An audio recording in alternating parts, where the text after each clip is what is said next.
12 ఏళ్ల తర్వాత రాజయోగం. పొదుపు చేస్తే 3 రాసుల వారు కోటీశ్వరులు అవ్వడం ఖాయం. జ్యోతిష్య శాస్త్రం ద్వారా చాలా మంది తమ ఫ్యూచర్ ఎలా ఉంటుంది అనే విషయాన్ని తెలుసుకుంటారు. ముఖ్యంగా వారికి అనుకూలంగా గ్రహాలు ఉన్నాయా, ఏవైనా గ్రహాలు తమకు వ్యతిరేకంగా ఉంటే ఎలాంటి పరిహారాలు చేయాలి, ఇలాంటి సమయంలో ఏవైనా పనులు ప్రారంభించవచ్చా అని పండితులను అడిగి తెలుసుకుంటారు. అయితే 12 ఏళ్ల తర్వాత వచ్చే గజలక్ష్మి రాజయోగంతో ఈ 3 రాసుల వారు కోటీశ్వరులు అయ్యే ఛాన్స్ ఉన్నదం. అంతేకాకుండా వారు పట్టిందల్లా బంగారం కానుంది అంటున్నారు పండితులు. కాగా ఆ రాశి వారు ఎవరో ఇప్పుడు తెలుసుకుందాం. శుక్రుడు ఏప్రిల్ 24 నుంచి మేష రాశిలోకి ప్రవేశించనున్నాడు. దీంతో గజలక్ష్మి రాజయోగం ఏర్పడుతుంది. మేషరాశి వారికి గజలక్ష్మి రాజయోగంతో కలిసి రానుంది.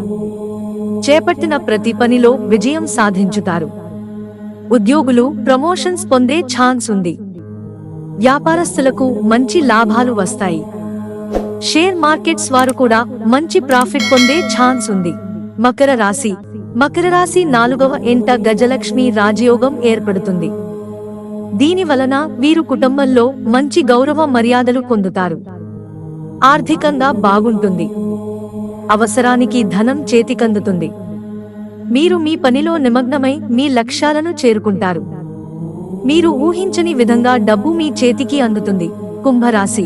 కుంభరాశి గజలక్ష్మి రాజయోగం వల్ల కుంభరాశి వారికి అదృష్టవంతులు అవుతారు. కుంభరాశి 3వ ఇంట గజలక్ష్మి రాజయోగం ఏర్పడుతుంది. ఈ విధంగా ఈ రాశిచక్రం గుర్తులు జీవితంలో ప్రతి సవాలును అధిగమిస్తాయి. కష్టానికి తగిన ప్రతి ఫలం రావడంతో చాలా సంతోషంగా ఉంటారు. లక్ష్మీదేవి ఆశీస్సులతో మీకు అదృష్టం కలగనుంది. ఇంటా బయట సానుకూల వాతావరణం ఏర్పడుతుంది. మిత్రులారా, ఛానల్ సబ్స్క్రైబ్ చేసుకోవడం మర్చిపోకండి. ధన్యవాదాలు.